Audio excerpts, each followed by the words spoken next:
Hello, and welcome back to another Daily Top 10's Top 10 video. Today, it's the turn of Victorian prostitutes, best known as the gin-soaked victims of Jack the Ripper. 10. Selling your spouse. In Victorian England, women were expected to play the role of breadwinners just as much as men. Quite progressive, right? Not really. These women were expected to sell their bodies on the street, and were often forced into doing just that by their husbands. It didn't matter if they were middle-aged, if they had kids to raise, or even if they were grandmothers. They were expected to do their bit regardless. All those who lived in the area shared one thing in common. Life was a daily battle for survival. The area was terribly overcrowded.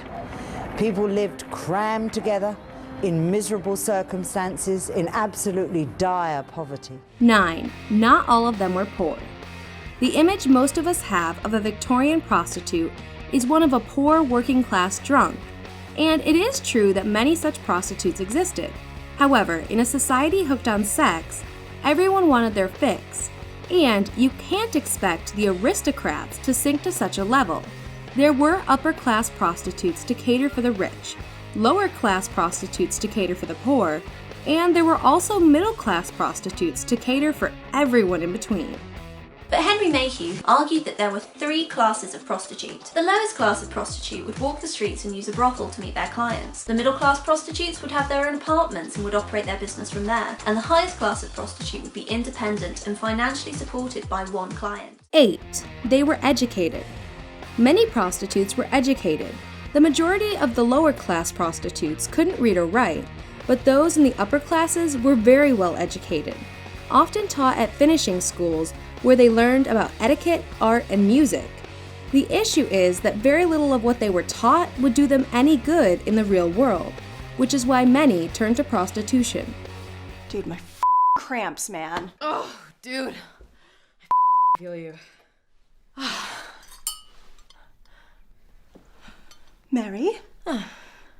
Your ankle is showing. Oh, excuse me. 7. Whatever takes your fancy. Themed brothels were not the invention of a rich Nevada mistress, and were actually around in Victorian times. You could go to a brothel where several women would whip you. You could go to an S&M brothel, and there were even gay brothels, which is quite surprising when you consider that the Victorians didn't exactly have a fond opinion of homosexuality. 6. Take your pick. If you want to hire a prostitute these days, you just need to go online and browse through pictures and profiles before choosing the one you want. Or so we've heard. But it wasn't hugely different in Victorian England, where they had guides that listed everything from age and personality to price. There was even a popular travel guide that saw prostitution as one of the must-do things for everyone visiting the city.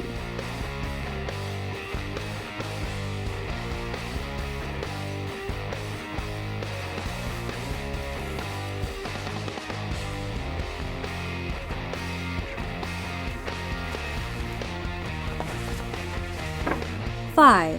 Prison. Prostitution was legal in Victorian England, but it was one of the few things that was. It was illegal for people to gather on the streets, which prostitutes often did, and it was also illegal to be drunk in public. And the police were not in the business of giving them a slap on the wrist and sending them on their way. In many cases, women caught committing these crimes were jailed for up to a year, and there was a long list of other small crimes that could result in an equally prolonged sentence. Your life as a prisoner depended on how rich you were, because you had to pay the jailers. So if you had lots of money, you got better conditions. In fact, if you could afford it, you could live in the governor's house.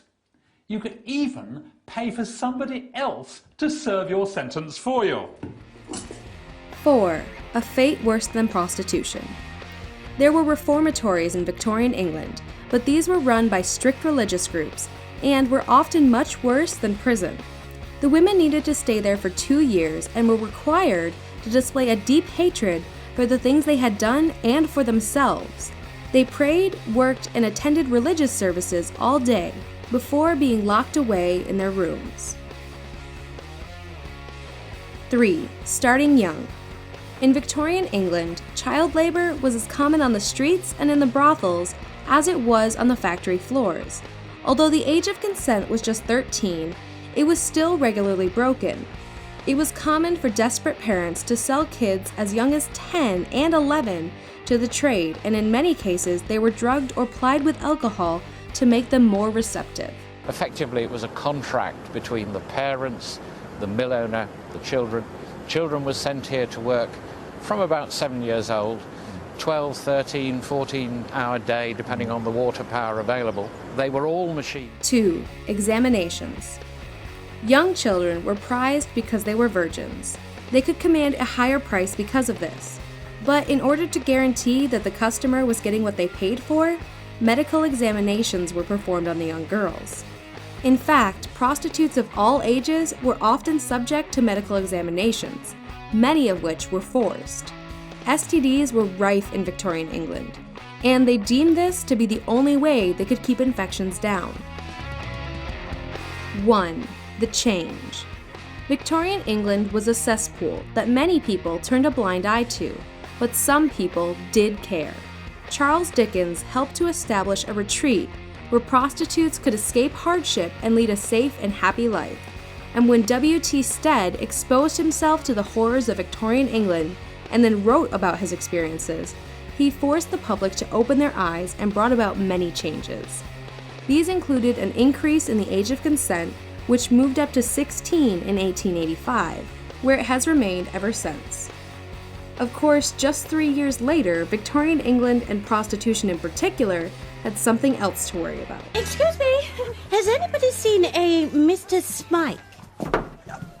Yes, I'm Mr. Smike. Don't touch me. I would have knocked, but there wasn't a door.